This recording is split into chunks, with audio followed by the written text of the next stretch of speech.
मात्र 33 वर्ष की आयु में डॉक्टर मुखर्जी कोलकाता विश्वविद्यालय के सबसे युवा कुलपति बने। लेकिन उन्होंने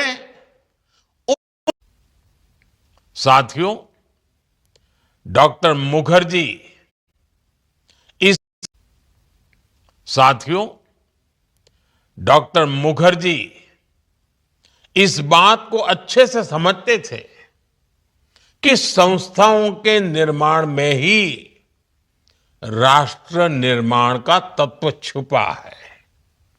मात्र 33 वर्ष की आयु में डॉक्टर मुखर्जी कोलकाता विश्वविद्यालय के सबसे युवा कुलपति बने।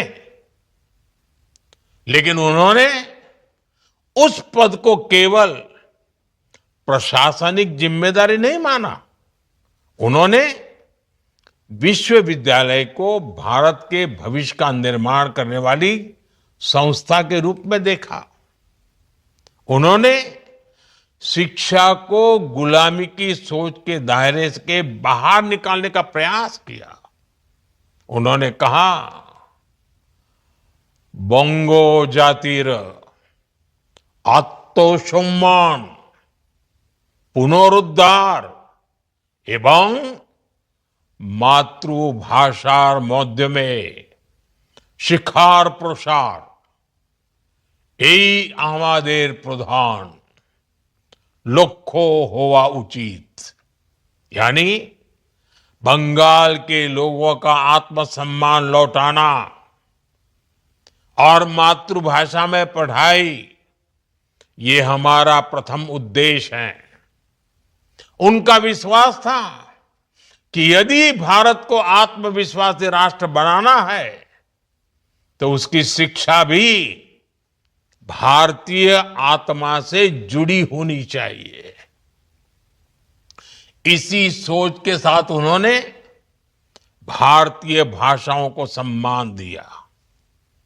आज हमें इस बात का भी गर्व है कि नई राष्ट्रीय शिक्षा नीति के तहत स्थानीय भाषा में पढ़ाई पर बल दिया जा रहा है।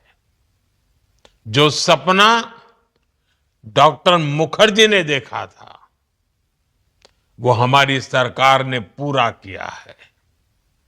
साथियों, स्वतंत्र भारत के प्रथम उद्योग मंत्री के रूप में उन्होंने औद्योगिक विकास का बृहद विजन रखा था।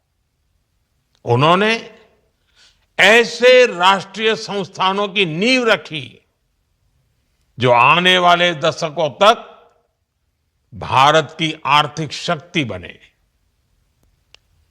चित्तरंजन लोकोमोटिव वर्क्स ने भारत की रेल व्यवस्था को नई गति दी। सिंदरी फर्टिलाइजर प्लांट ने कृषि आत्मनिर्भरता की दिशा में बड़ा कदम उठाया। दामोदर वैली कॉरपोरेशन ने ऊर्जा और सिंचाई का नया अध्याय लिखा।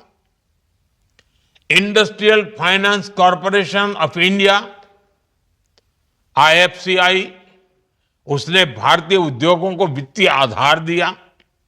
साथियों, उनके लिए उद्योग, फैक्ट्रियां, ये केवल कुछ कल कारखाने नहीं थे। विश्वविद्यालय केवल डिग्री देने वाले संस्थान नहीं थे। रिसर्च इंस्टीट्यूशंस केवल वैज्ञानिक प्रयोगों की जगह नहीं थे।